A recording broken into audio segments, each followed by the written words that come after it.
सातारा जिल्ह्यातील आजच्या top 10 news दिनांक 18 मे 2025 पॉवर्ड बाय जिल्हा सातारा संचालित जनसेवा सुविधा केंद्र सातारा। सातारकरांना दैनंदिन लागणारी माहिती आणि प्राथमिक सेवा मिळवण्याचे योग्य ठिकाण पवई नाका सातारा। जिल्हा परिषद गट आणि पंचायत समिती गणांची होणार पुनर्रचना, इच्छुकांसाठी पुनर्रचना ठरणार डोकेदुखी।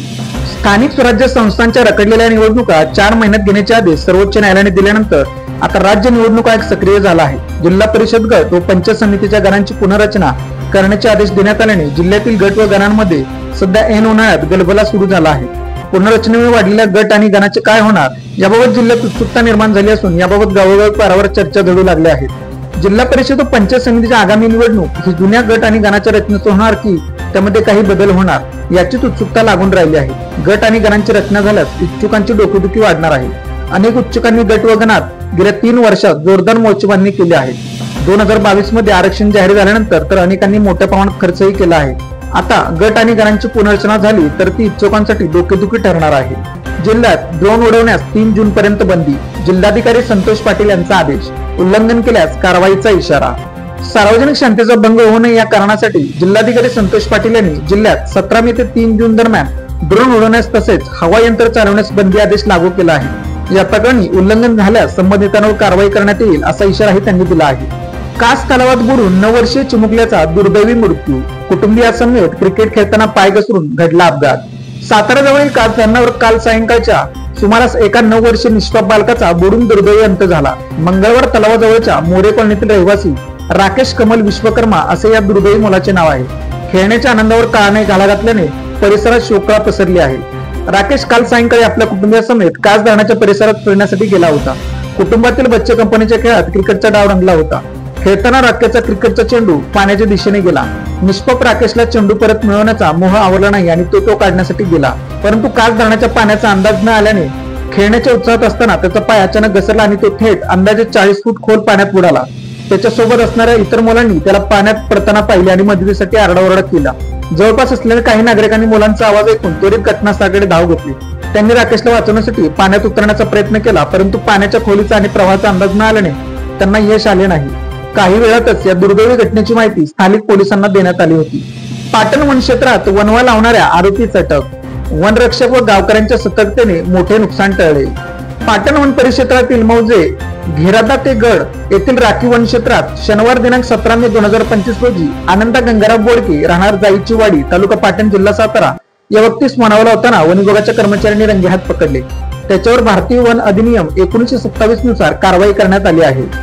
आरोपीने लावलेले वनवे गावकऱ्यांच्या मदतीने वेळीच विझवण्यात आले, त्यामुळे मोठे वन क्षेत्र जळण्यापासून बचावले। मात्र या आगीत सुमारे 4 हेक्टर रोपवन क्षेत्र जळाले।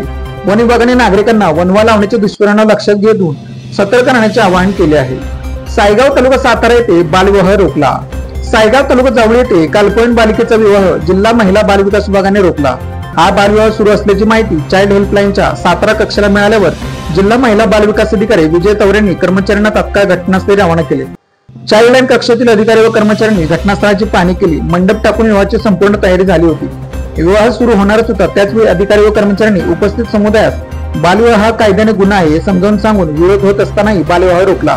सातारा येथे बाल कल्याण समितीसमोर बालिकेला हजर करण्यात आले। विजय तवरे यांच्या मार्गदर्शनाखाली आणि चाइल्ड लाईनच्या सक्रियतेने ही कारवाई करण्यात आली। सातारा बसस्थानक येथून महिलेच्या पर्समधील 2 लाखांच्या दागिन्यांची चोरी। सातारा बसस्थानक येथे अज्ञात चोरट्याने महिलेची पर्स चोरून त्यातील 2 लाख रुपयांचा राणीहार लंपास केला। हा प्रकार दिनांक 11 मे रोजी दुपारी 3:30 ते 5:30 दरम्यान घडला। याबाबत शीतल अजय धनवडे वय 39 राहणार भाकरवाडी तालुका कोरेगाव सध्या राहणारे डोंबिवली पश्चिम मुंबई यांनी सातारा शहर पोलीस ठाण्यात फिर्याद दिली आहे। आंबवडे खुर्द तालुका सातारा येथून विद्युत मोटरची चोरी। आंबवडे खुर्द तालुका सातारा येथे शेतातील पाण्याची मोटार अज्ञाताने चोरून नेली। हा प्रकार दिनांक 16 मे रोजी घडला असून त्याची सातारा तालुका पोलीस ठाण्यात जुबेर सत्तार इनामदार वय 40 राहणार जकातवाडी तालुका सातारा यांनी फिर्याद दिली आहे। मलकापूर कराड येथे भरदिवसा व्यापाऱ्याच्या घरातून 3.5 लाखांचा ऐवज लंपास। मलकापूर तालुका कराड येथील दत्तनगर परिसरात भर दुपारी एका व्यापाऱ्याच्या घरात शिरून चोरट्याने तब्बल 3,47,000 रुपयांचा ऐवज लंपास केल्याची घटना गुरुवारी दुपारी घडली। याबाबत भरत सुखदेव खांडेकर वय 51 राहणार नुपूर बंगला दत्तनगर मलकापूर तालुका कराड यांनी कराड शहर पोलीस ठाण्यात तक्रार दिली असून त्यानुसार अज्ञात चोरट्याविरोधात गुन्हा दाखल करण्यात आला आहे। गोळेश्वर तालुका कराड येथे घरफोडीत 2.25 लाखांचे दागिने लंपास।